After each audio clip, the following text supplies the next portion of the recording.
Partykeer bid ons en sê, Here, antwoord my. Here, praat met my. Here, wys my wat om te doen. En dit voel dat vir ons, die Here antwoord ons en ons hoor nie sy stem nie. God praat met ons. Ons hoor nie sy stem nie, want daar's te veel stemme in ons kop. En ek dink die stem wat die hardste is 'n mens se eie gedagtes. In die tweede plek is daar seker nou social media, ander mense om jou. Die wêreld sal jou altyd so probeer besig hou, dat jy nie tyd maak vir die Here nie, of sy stem kan hoor nie.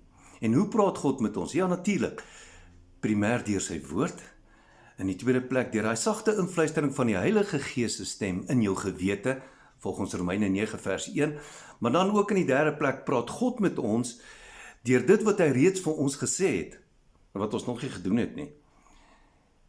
Met ander woorde, vergewe daai persoon, ek het nog nie. Met ander woorde, gaan sien daai persoon, ek sien lus vir sy geselskap nie. Ons het altyd hierdie antwoorde, nê. Maar die Here vir jou sê, hou op om dit te doen. Jy sien, die Here sal nie aanhou karring met jou oor iets, of hy sal nie iets openbaar vir jou, iets niets nie, wanneer jy nog nie gedoen het wat hy gesê het nie. Wanneer ek iemand ignoreer, of kom ons sê iemand ignoreer jou, beteken dit, hy het nie respek vir jou nie. Wanneer iemand nie tyd met jou spandeer nie, beteken dit, jy is nie belangrik genoeg, dat hy tyd met jou spandeer nie.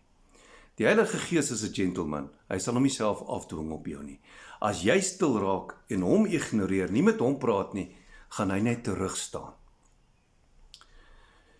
Die Here wil hê, ons moet met hom tyd spandeer. Vat net 'n psalm, dit gaan jou 5 minute vat, lees die psalm, dink net bietjie daaroor, vra die Here vir die tyd, Here praat met my deur die Heilige Gees, deur hierdie woord. En miskien volgende week 2 psalms 10 minute, en die week daarna miskien 3 psalms en 15 minute. En voordat jy kan kry, gaan 2 ure te min wees om tyd met hom te spandeer, want in sy teenwoordigheid is daar liefde, daar's genade, daar's vrede, daar's lewe en openbaring.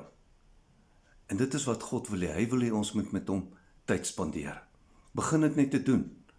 Dit is wanneer ons eie heil uitwerk, sê die Bybel. Dis wanneer ons geestelik ons gees beoefen. Want die probleem is, ons luister na ander stemme, ons raak geestelik afgestomp.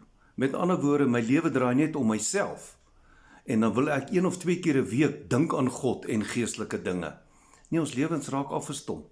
So die Here wil hê ons moet met hom tyd spandeer.